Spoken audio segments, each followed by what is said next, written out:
ರಾತ್ರಿ ಸಮಯದಲ್ಲಿ ನಾಯಿ ಜೋರಾಗಿ ಅಳುವುದನ್ನು ನೀವು ಎಂದಾದರೂ ಕೇಳಿದ್ದೀರಾ? ಅದನ್ನು ಕೇಳಿದ ತಕ್ಷಣ ಹಲವರು ಭಯಪಡುತ್ತಾರೆ. ಇದು ಯಾವುದಾದರೂ ಅಪಶಕನವೇ? ಮನೆಗೆ ಯಾವುದಾದರೂ ಕಷ್ಟ ಬರಲಿದೆಯೇ ಎಂಬ ಪ್ರಶ್ನೆಗಳು ಮನಸ್ಸಿನಲ್ಲಿ ಮೂಡುತ್ತವೆ. ಆದರೆ ಹಿಂದೂ ಶಾಸ್ತ್ರಗಳು ಇದರ ಬಗ್ಗೆ ಏನು ಹೇಳುತ್ತವೆ? ನಿಜವಾಗಿಯೂ ನಾಯಿ ಅಳುವುದು ಕೆಟ್ಟ ಸಂಕೇತವೇ? ಅಥವಾ ಇದರ ಹಿಂದೆ ಬೇರೆ ಅರ್ಥವಿದೆಯಾ? ಈ ವಿಡಿಯೋವನ್ನು ಕೊನೆಯವರೆಗೆ ನೋಡಿ, ಏಕೆಂದರೆ ಕೊನೆಯಲ್ಲಿ ಈ ವಿಷಯದ ಬಗ್ಗೆ ಶಾಸ್ತ್ರಗಳ ನಿಜವಾದ ದೃಷ್ಟಿಕೋನವನ್ನು ತಿಳಿಯುವಿರಿ.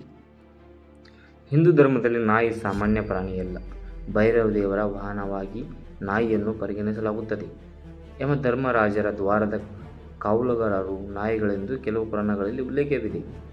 ಆದ್ದರಿಂದ ನಾಯಿ ರಾತ್ರಿ ಅಳುವುದನ್ನು ಕೆಲವರು ಅಲೌಕಿಕ ಸೂಚನೆ ಎಂದು ನಂಬುತ್ತಾರೆ.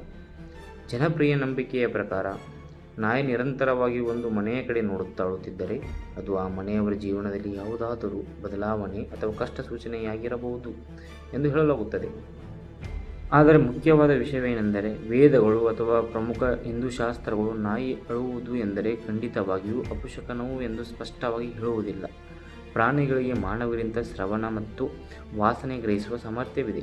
ದೂರದ ಶಬ್ದಗಳು, ಅಪರಿಚಿತ ವ್ಯಕ್ತಿಗಳು, ಇತರ ಪ್ರಾಣಿಗಳ ಚಲನೆ ಅಥವಾ ಪರಿಸರದ ಬದಲಾವಣೆಗಳನ್ನು ಅವು ಮೊದಲೇ ಗುರುತಿಸಬಹುದು. ಆದ್ದರಿಂದ ಕೆಲವೊಮ್ಮೆ ಅವು ಅಳುವುದು ಸಹಜ ಕಾರಣಗಳಿಂದಲೂ ಆಗಿರಬಹುದು.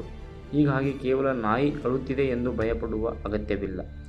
ಹಿಂದೂ ಧರ್ಮವು ನಮಗೆ ಹೇಳುವುದೇನೆಂದರೆ, ಯಾವುದೇ ಘಟನೆ ನಡೆದರೂ ಭಯಕ್ಕಿಂತ ಭಕ್ತಿ ಮುಖ್ಯ. ದೇವರನ್ನು ಸ್ಮರಿಸಿ ಬದುಕಿದರೆ ಮನಸ್ಸಿಗೆ ಶಾಂತಿ ಸಿಗುತ್ತದೆ. ಹೀಗಾಗಿ ನಾಯಿ ರಾತ್ರಿ ಅಳುವುದು ಎಂದರೆ ಅದು ಖಂಡಿತವಾಗಿಯೂ ಅಪಶಕನವು ಎಂದು ಹೇಳಲು ಯಾವುದೇ ದೃಢವಾದ ಶಾಸ್ತ್ರೀಯ ಆಧಾರವಿಲ್ಲ. ಜನಪದ ನಂಬಿಕೆಗಳು ಒಂದು ಕಡೆ ಇದ್ದರೂ, ಹಿಂದೂ ಧರ್ಮವು ಭಯವನ್ನು ಅಲ್ಲ, ದೇವರ ಮೇಲಿನ ನಂಬಿಕೆ ಮತ್ತು ಧರ್ಮ ಮಾರ್ಗವನ್ನು ಅನುಸರಿಸಲು ಪ್ರೇರೇಪಿಸುತ್ತದೆ.